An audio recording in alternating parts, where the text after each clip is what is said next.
Ya, ahora sí estamos grabando. Y vamos a ver una clase, como les decía, un poquito larga, pero son los últimos temas que nos queda por recorrer antes de la prueba, ¿ya?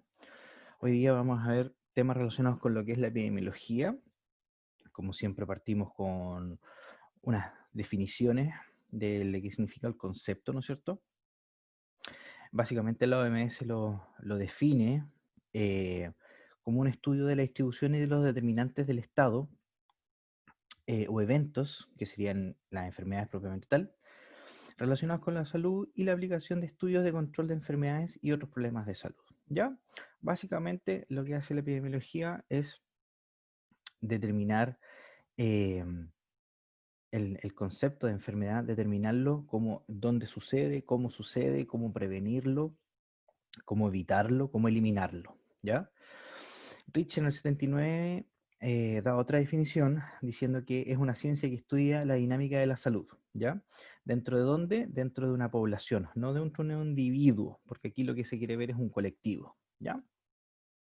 Básicamente es una dimensión de la salud pública, como muchas de las otras cosas que hemos estado conversando, que va a unir dos factores que son súper importantes para hacer un estudio general, que sería el factor biológico, es decir, cómo esta enfermedad se desarrolla en el cuerpo humano, entenderla desde el punto de vista de los factores de riesgo, cómo se propaga, perdón, cómo se infecta, cómo es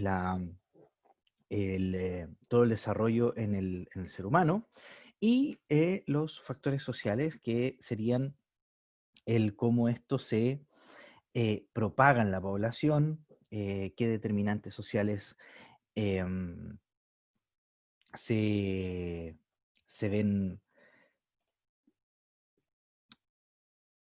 se ven necesitados para que esto suceda. em, los, los, em, los contextos, esa es la palabra, en donde esta enfermedad es transmitida, eh, qué tipo de sociedad, qué tipo de trabajo está realizando esa persona o ese grupo de personas, etcétera, todo eso va a determinar el factor social de la epidemiología, ¿ya? Con tal de que, con tal de hacer una, o mejor dicho, determinar una explicación de un fenómeno de salud, ¿ya? El epidemiólogo entonces busca patrones, ¿no es cierto? Busca situaciones y condiciones que afectan la forma en que la enfermedad se propaga en la población, ¿ya?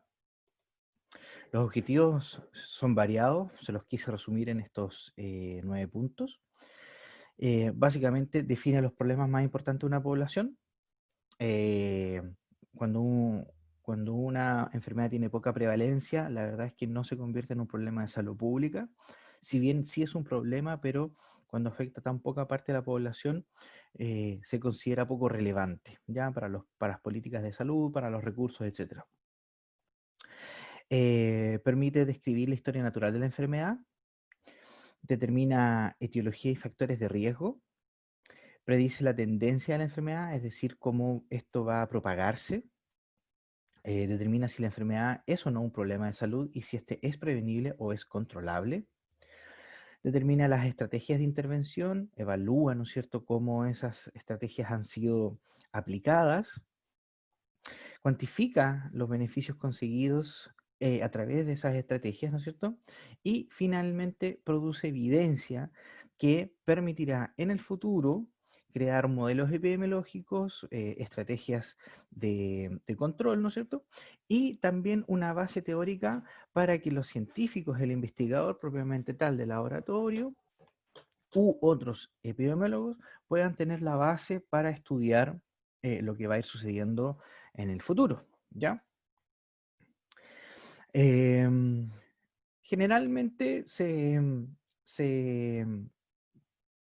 eh, se establece que el epidemiólogo utiliza varias formas de trabajo científico, ¿no es cierto?, para cuantificar su trabajo o cuantificar lo que está sucediendo, ¿ya? Y dentro de eso va a ocupar, por ejemplo, tasas, ¿ya? Y aquí es la que hemos escuchado últimamente en las noticias mucho, que son los fallecidos por millón de habitantes, ¿ya? La idea de esto es que el epidemiólogo pueda compartimentalizar a la población con el fin de poder tratar de hacer comparaciones, ¿ya? Entre, por ejemplo, acá sale los fallecidos por coronavirus por millón de habitantes a través de los países, ¿ya? Pero pudiese ser a través del rango etario, a través de rango socioeconómico, a través de nivel educacional. La idea de esto es más que nada que el dato sea extrapolable a otra población. Ahora, sabemos por metodología que no basta simplemente con conocer los fallecidos por coronavirus por cada millón de habitantes y hacer una comparación directa, puesto que existen obviamente factores sociales, económicos y biológicos propiamente tal de cada población. Si quisiésemos comparar los millones de habitantes, por ejemplo, de Italia, que sufrió una gran cantidad de muertes por coronavirus, no solamente debiésemos considerar el número absoluto de fallecidos por millón de habitantes, sino que debiésemos hacerlo un ajuste, primero que nada, por nivel socioeconómico y también una tasa de ajuste por nivel de edad. Europa, a diferencia de países latinoamericanos, es mucho más envejecida, tiene mucho más cantidad de personas de tercera edad por millón de habitantes. Entonces tenemos un factor de riesgo ahí para esta patología en particular, ¿ya? Para otras van a ser otro tipo de ajustes los que van a tener que hacerse, ¿ya?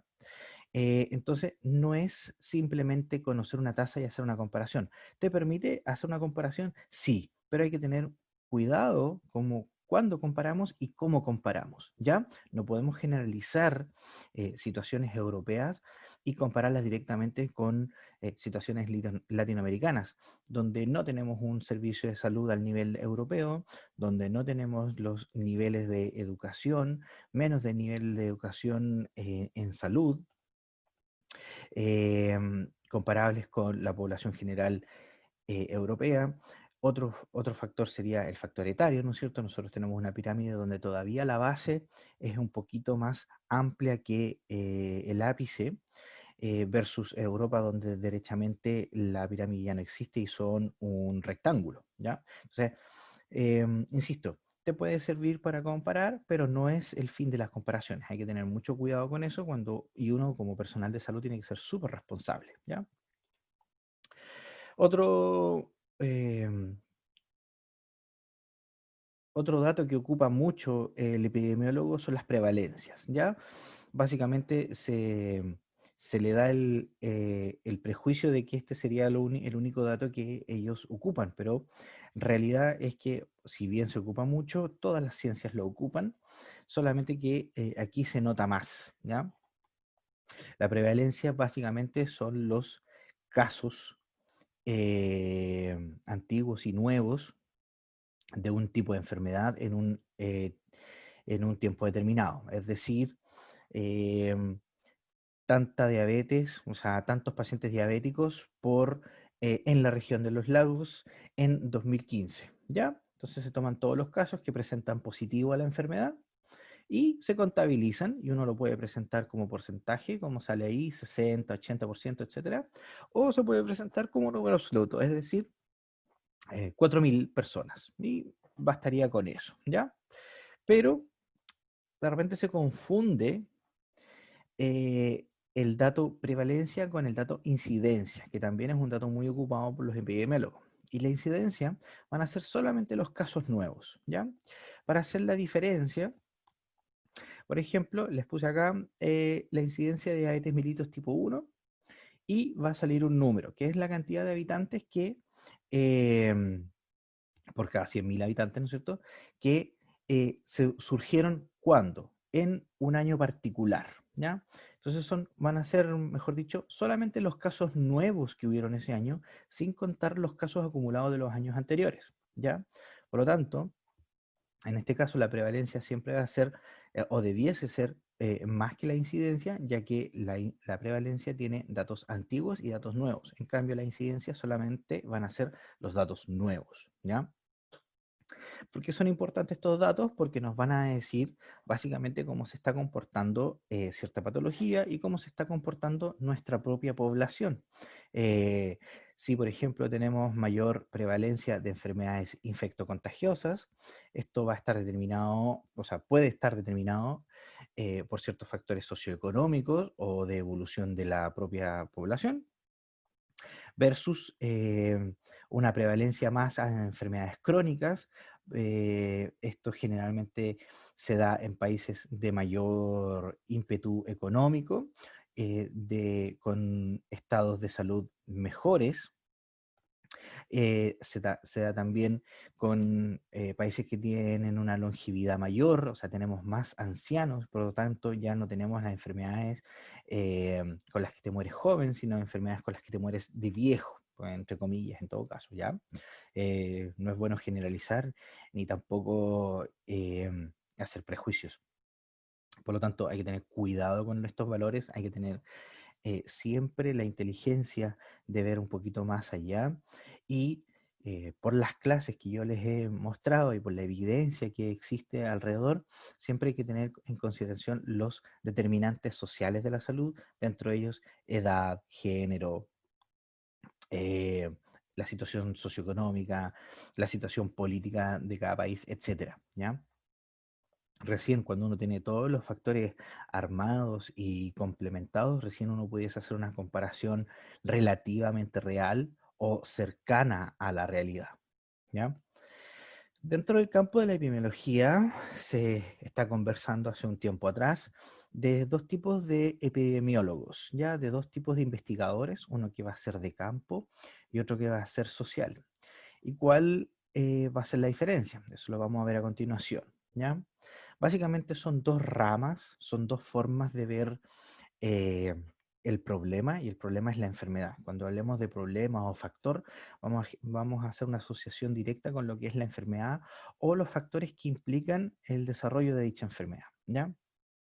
Como sale en la diapositiva, son ramas de epidemiología que ven la enfermedad desde dos puntos diferentes, ¿ya?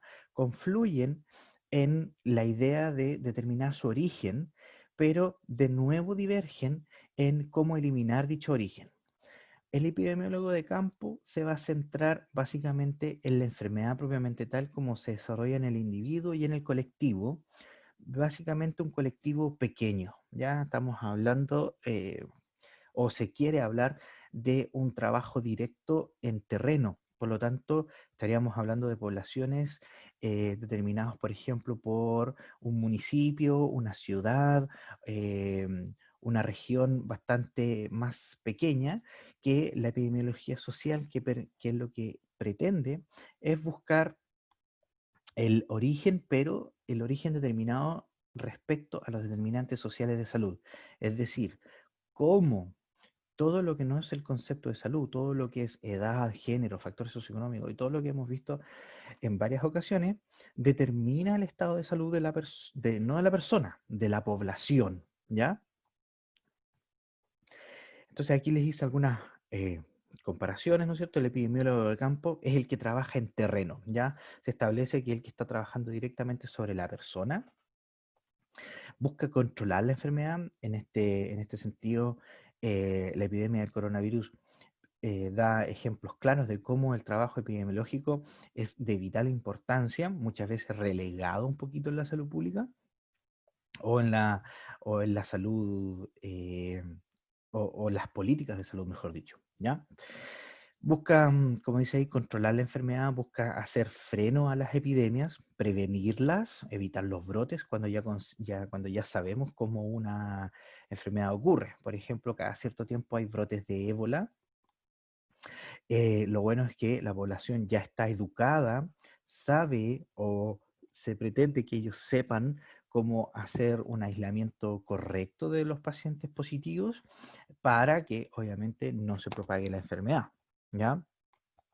Pretende hacer una intervención inmediata, es decir, se sucede un brote, hay eh, un contagio masivo, independiente que lleve o no a la muerte, pero sucede un contagio masivo y este trata de hacerle corte rápidamente, ¿ya? Y vamos a ver después en un ejemplo cómo se hace ese corte.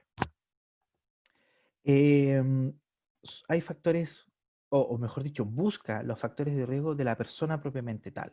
Es decir, ¿por qué las personas con hipertensión o diabetes, en este caso, han sido las más afectadas em, por el coronavirus? ¿Ya? En el caso de lo que estamos viendo ahora, las personas con estas dos enfermedades, que son básicamente eh, toda, o existe mucho riesgo después de los 40, 50 años de tenerlo. Entonces, ¿por qué estas personas se ven como más afectadas? Entonces, si vemos la enfermedad que tiene que ver con longevidad, los pacientes de mayor edad son los más afectados y los con mayor mortalidad.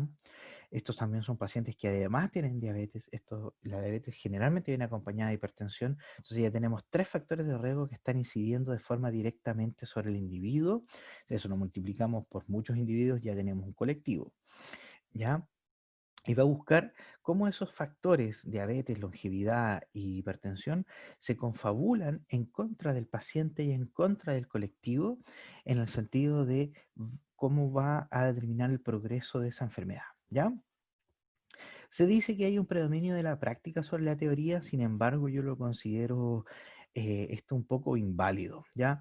Si uno lee la bibliografía, que ya se la subí por lo demás, dice que es un epidemiólogo que está con un trabajo directo que deja un poco de lado em, este pensamiento, abstraerse para obtener resultados más generales. Este es un trabajo más individual, supuestamente, ¿ya? La idea del epidemiólogo de campo es el que conocemos todo como como el personal de salud que hace la vigilancia epidemiológica, es decir, trata de contabilizar los casos nuevos, como les comentaba, con tasas, con, eh, con... Por favor, no hagan rayas sobre las diapositivas. Em, Va a tratar de no solamente vigilar con sumando casos, sino que esta suma, esta vigilancia, eh, este control de la población va a estar dado para proponer al Estado, proponer académicamente, proponer a nivel municipal medidas que puedan ir en pos de la mejora de la población, ¿ya? Va a buscar datos, va a almacenar datos también para la necesidad investigativa de tal efecto, ¿ya? Siempre es bueno tener el dato anterior de otro país, de cómo sucedió la enfermedad para tratar de controlarla a nivel nacional. O sea, nosotros, por ejemplo, a nivel país Chile, nosotros debíamos haber estado mucho mejor preparados para lo que estaba sucediendo con el coronavirus. Nuestras autoridades debiesen haber estado mucho mejor informadas de lo que estaba sucediendo a nivel mundial, con ejemplos que se estaban sucediendo de cómo se estaba propagando, etcétera. Pero también hay que tener en consideración que era una enfermedad de la cual no se tenía ningún tipo de evidencia posterior, o sea, estábamos hablando con evidencia de la semana pasada, ¿ya? A diferencia, por ejemplo, de lo que sucede con el ébola, que sabemos que cada cierto tiempo hay brotes, sabemos cómo esta patología se propaga, se controla, se aísla, se elimina, ¿ya? A diferencia de esto que teníamos información, más encima un poquito de información limitada y sesgada por el propio gobierno chino, con tal de bajarle un poquito el terror, pero básicamente después vimos lo que está sucediendo y propiamente lo que está sucediendo a nivel mundial, ¿ya? Versus el epidemiólogo social, que ya no busca trabajar sobre el individuo, sino que busca trabajar sobre entes superiores. Ve la información necesaria, la información disponible y propone un trabajo hacia los políticos, mucho más arriba, en niveles mucho más macro, ¿ya? Pretende entonces explicar la enfermedad, pero en base a los determinantes sociales de la salud y la distribución que estos puedan generar. O sea, una distribución socioeconómica, llevada por edad, llevada por la gente que trabaja en cierta área, etcétera, ¿ya? A diferencia del otro epidemiólogo, se dice que habla de un trabajo indirecto. Este trabajo no es con la persona, sino que es de pensamiento, de abstraerse y de investigar en academia, ¿no es cierto? Y también investigar a través del aparato público y privado, ¿ya? Hay partes del Instituto de Salud Pública, hay enfermeros, dentistas, médicos, que van a ir a trabajar, pero a niveles mucho más superiores, muy enclaustrado en lo que es el pensamiento teórico y no y con poca práctica o nula práctica según lo que según lo que salía en la bibliografía, ¿ya? Y en el aparato privado, en estas empresas que hacen sus propios estudios para obviamente determinar qué es lo que se viene en las nuevas enfermedades, qué es lo que se viene a futuro, ¿ya? Tratar de dar evidencia para posteriores estudios de tipo científico, ¿ya? Lo que pretende también es evaluar las políticas públicas. Como le digo, el epidemiólogo social siempre va a estar en un nivel más arriba, va a estar hablando directamente al oído del político, a nivel de Ministerio de Salud, ¿ya? Y va a dar información sobre cómo esta política pública que fue entregada años atrás impactó o no en la salud de la población o cómo esa desigualdad se estrechó o se agrandó la brecha, ¿ya? Se tiende a poner a las variables sociales por sobre las individuales, es decir, ya no estamos hablando del paciente diabético, que sería el factor social, perdón, el factor biológico individual, sino que estaríamos hablando de por qué esa persona es diabética, es decir, qué efecto tuvo su poca educación, qué efecto tuvo su malnutrición, qué efecto tuvo su edad, es decir, todo lo que está alrededor del paciente y no tiene que ver propiamente tal con los factores genéticos individuales, ¿ya? Por lo tanto, habla desde un contexto social propiamente tal y lo quise poner separado de un contexto social, de un contexto económico y de un contexto político, entendiendo que, por ejemplo, la estabilidad política que puede tener un país también afecta al estado de salud general de la población, ¿ya? Entonces les quise poner un ejemplo, ¿ya? Y ese ejemplo sería basado en lo que yo puedo extraer de cómo se trabajó el coronavirus en primera instancia, ¿ya? Cuando se detecta un brote, cuando se detecta la enfermedad en los mercados mojados que le llaman de China, ¿ya? Entonces el epidemiólogo de campo, ¿cómo trabajó? Primero que nada fue identificar el paciente cero. El paciente cero se define como el primer caso, o pretende ser el primer caso, ya que siempre hay casos que pasan desapercibidos y uno no alcanzó a estudiarlo producto de que ya se murió y se le atribuyeron otras causas a su muerte. Pero lo que intentó buscar es identificar al paciente cero, ¿no es cierto? ¿Qué factores él tenía de riesgo? ¿Cómo murió? ¿Si murió o no? Dónde estaba él, dónde se infectó, etcétera, ¿ya? Con tal de identificar el lugar de contagio, que puede ser el campo, la ciudad, ¿no es cierto? Nosotros aquí a nivel del sur es súper importante cuando se detectan brotes de anta, saber dónde fueron para obviamente hacer la eliminación de los ratones, etcétera, ¿ya? Cuando identificó a este paciente, se aísla, se mantiene em, retraído de la sociedad para evitar su propagación, ¿no es cierto? Porque en primera instancia no se sabe cómo se propaga, no se sabe si es por contacto directo, no se sabe si es por contacto sexual, por ejemplo, con algunas enfermedades como el SIDA. No se sabía si era por contacto si estaba aerotransportada este factor, que no se sabía si era biológico o viral, ¿ya? Entonces, hay que identificar derechamente dónde está, qué sucedió y ¿Dónde estaba sucediendo? Al haber una explosión de personas enfermas que habían estado en un mismo lugar, en un mismo día, se estableció que este mercado mojado que existen muchos en China era el lugar de inicio. Por lo tanto, se decreta el cierre. Las autoridades en primera instancia no habían tomado esa decisión, pero al ver una explosión tan grande en tan poco tiempo, se decide cerrar el mercado. No se va nadie más y así evitamos un lugar para, obviamente, primero que nada, investigar el lugar, qué tiene, qué cosas tiene. ¿Tiene una red de agua potable? ¿Cómo es esa red de agua? ¿Se contaminó dicha agua? ¿Es el agua realmente la forma de contagio? Etcétera, ¿ya? Se cierra el mercado para investigarlo, ¿ya? Y ahí entran múltiples investigadores, no solo epidemiólogos, sino que médicos, químicos, biólogos, etcétera, ¿ya? Eh, ya se determina que existe algún factor, o se determinó que existía algún factor microbiológico entre el aspecto, ya eh, no pudiese ser o que hubiese haber sido un factor físico, es decir, metales pesados, o un factor químico, que alguien haya puesto algo en el agua, esa agua fue consumida y, por ejemplo, se generó de esa forma la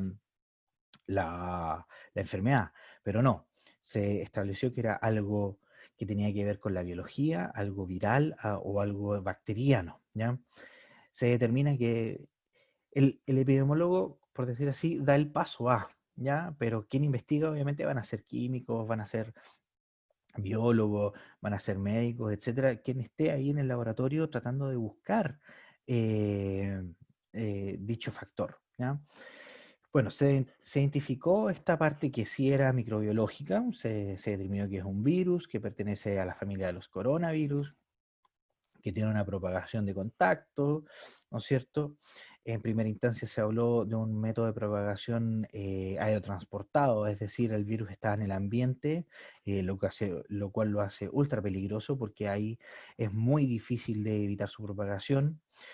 Por ejemplo, lo que les he comentado varias veces, el ébola se contagia solamente con contacto directo, es decir, la persona que tiene ébola en periodo clínico o subclínico, para contagiar a otra, directamente la tiene que tocar, ¿ya? Y ese contacto debe ser con fluidos, ¿ya? Debe haber saliva, debe haber sudor, lágrimas, etcétera, y la otra persona obviamente tiene que ser relativamente susceptible a dicha enfermedad, ¿ya? A diferencia del coronavirus, que ya se sabe que es un contacto que está determinado por gotitas, ¿no es cierto?, que vuelan durante la fonación, durante el estornudo, etcétera, ¿ya? Y también, ya teniendo todos los factores anteriores, indica entonces a las autoridades locales cómo se prevenir esto, cómo vamos a prevenir esto, cómo vamos a ponerle un parelé y obviamente tratar de eliminar el brote, ¿ya? Eso haría el epidemiólogo de campo. Si se dan cuenta, es el epidemiólogo que está ahí, botas puestas, trabajando en terreno, versus el epidemiólogo social que no va a trabajar de forma directa, no significa que no salga de la oficina, ¿ah? Por si acaso, no seamos prejuiciosos, sino que él va a ir a investigar, pero de otra manera este asunto. Va a observar el mismo mercado y va a determinar que es gente de escasos recursos la que vende en ese lugar y a la vez es gente de todos los estratos sociales, eh, de arriba hasta abajo, los que compran en esos lugares, ¿ya?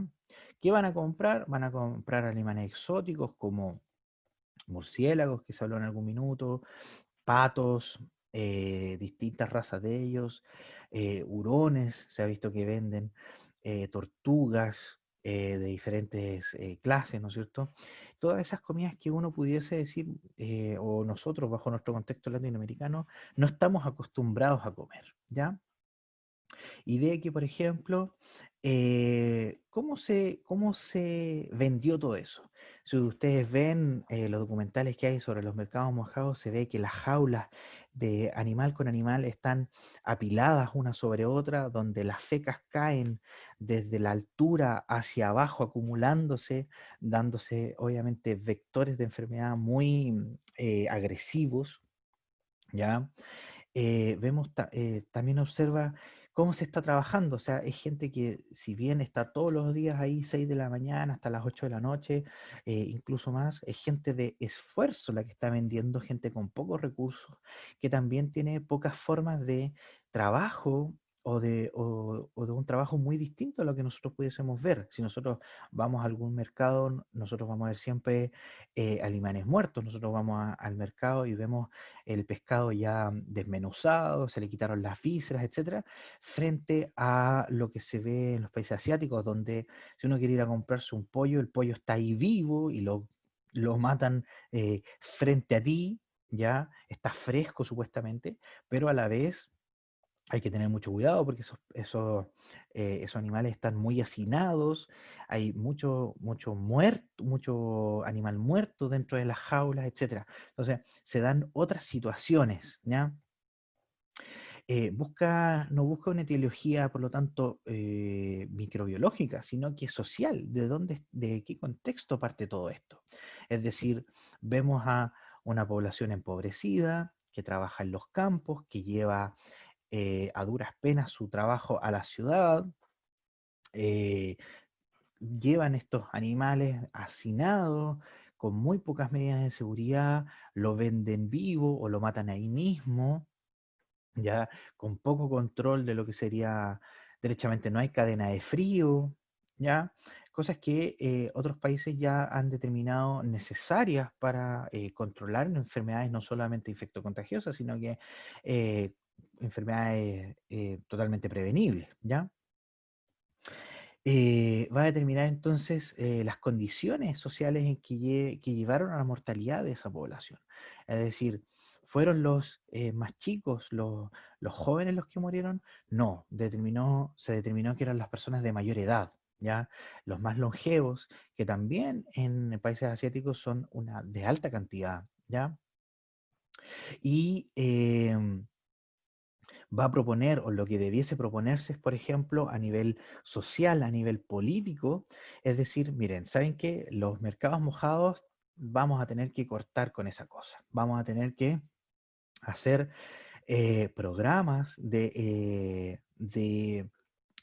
cambio de esa gente de labor, porque ya debiésemos pensar que esos son mercados que surgieron en la década del 50, ¿no es cierto?, como una política del Partido Comunista para evitar la hambruna que estaba sucediendo en ese país, donde se subvencionó y se promovió las granjas de estos animales exóticos para ser luego vendidos en las ciudades y que toda esta gente que estaba desocupada genera algún tipo de actividad económica y obviamente no se muera de hambre, ¿ya? Pero también tenemos que entender que estas son políticas y que ya llevan 60, 70 años de uso y que debiesen ser cambiadas y debiesen evolucionar. Es decir, todos los mercados que tenemos en Latinoamérica y obviamente en Europa se va a eliminando eso con tal de ir evolucionando a mercados más formales, de comida un poquito más procesada. De alguna manera, en algunos casos nos pasamos de la raya y es comida demasiado procesada, bueno, pero eso es harina de otro costal. Y entender que, por ejemplo, si yo fuese un epidemiólogo social, lo que yo le propondría al gobierno comunista es decirle, miren, ¿sabe qué? Paremos con el show de los mercados mojados, ya llevamos una cuarta epidemia que fue brotada desde ahí, vamos por la X cantidad de muertos a nivel internacional, esto va a tener repercusiones sociales, económicas y culturales muy fuertes hacia nuestro país. Por lo tanto, de mi consideración es la eliminación de estos mercados y que esa gente ya no venda ese tipo de animales o que los venda, pero de una forma más evolucionada, más llevada a, por ejemplo, lugares donde se procesen que esos animales después se llevan en cadenas de frío y después se venda procesado a la población. Ese, por ejemplo, pudiese ser una idea mía. Pero eso es dentro del contexto de que lo que conozco yo. En China esto no es considerado de esa manera y ellos tienen otro tipo de cosmovisión, por lo tanto hay que tener cuidado de los contextos sociales de cada país, ¿ya? Insisto, esto es solamente un ejemplo de lo que yo haría, pero con mi propio contexto, con mi propio ideario y con mi propia cosmovisión de cómo se eliminan ciertos problemas. Bueno, el último tema que nos queda por hablar es la encuesta nacional de salud. La última que nos toca es del periodo 2016, ¿no es cierto? Y está dividido en los resultados primarios y los resultados secundarios, ¿ya? Aquí lo que tienen que tener en consideración es qué significa la encuesta de salud, por qué es necesaria, eh, qué, qué fin tiene esto, ¿no es cierto? Esta es una lámina del gobierno que obviamente indica de por qué se utiliza este tipo de metodología, ¿ya?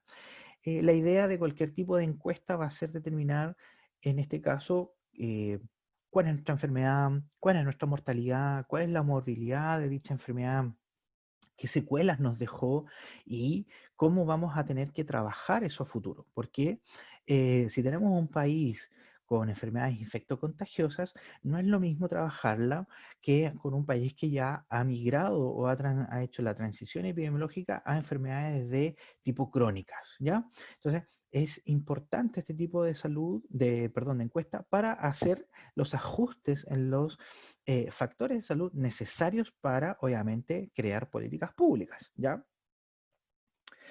Em, Ahí obviamente se ven los desafíos que que se tiene a nivel país, a nivel de Ministerio de Salud, ¿no es cierto? ¿Ya? Aquí lo que yo quiero que sepan más que nada es el sentido de esta encuesta, qué es lo que evalúa y cómo lo evalúa, ¿ya? Obviamente las conclusiones que va a tener, que tiene esta encuesta, va a provocar finalmente cómo vamos a trabajar a nivel país, porque no necesariamente, y lo hemos visto también en clases, que yo determine cierta enfermedad no va a implicar solamente que el Ministerio de Salud tenga que trabajarla, sino que el Ministerio del Trabajo, eh, la parte o el Departamento de Salud Nutricional del ministerio, de la municipalidad, etcétera, ¿ya? Eso es lo que yo quiero que sepan. No, no me interesa que se sepan eh, que tanta gente en tal año murió de SIDA. Eso no es la idea de la clase. Lo importante es que sepan que una encuesta va a crear la suficiente evidencia para que el político a cargo trabaje, ¿no es cierto?, que no se muera más gente de VIH-Sida, ¿ya? Y ahí es donde tenemos que actuar, ¿ya? Y se presentan, como les dije, dos resultados, un resultados primarios y los resultados secundarios, que aquí se ve la diferencia, ¿ya? En los primeros resultados hablaban de tabaco, alcohol y sedentarismo, datos que idealmente manejen porque son uno de los grandes determinantes en este minuto de lo que es la salud y las cronicidades de ciertas enfermedades, ¿ya? Después hay otros tipos de informes en los resultados secundarios, ¿no es cierto? Específicamente se preguntó sobre salud bucal, tiroides y otras enfermedades que van a ir tratar de explicar la situación epidemiológica del país. Insisto, no quiero que se sepan cuántas caries tiene la población porque eh, no es la idea de la clase, ¿ya? Pero sí tienen que saber que, por ejemplo, el sedentarismo, el alcohol, el tabaco y otras cosas que ya hemos visto también en otras clases, afectan la salud de la población de forma individual y eso usted, con las tareas que hemos hecho y con todo lo que vamos a ver después, haga el clic, haga la conexión con lo que son las determinantes sociales en salud para obviamente explicar epidemiológicamente, socialmente, o sacarle, mejor dicho, el contexto a dicha enfermedad. ¿Ya? La encuesta nacional de salud implica todas estas enfermedades. Yo también se las subí al sistema para que ustedes la tengan disponible. Y obviamente con esto cerramos la materia que entra para la prueba, que debiese ser, si es que no tenemos ningún resalte, debiese ser la próxima semana. ¿Ya? Estamos justo con la hora, 59 minutos, así que voy a dejar de grabar. Vamos a dejar de compartir primero y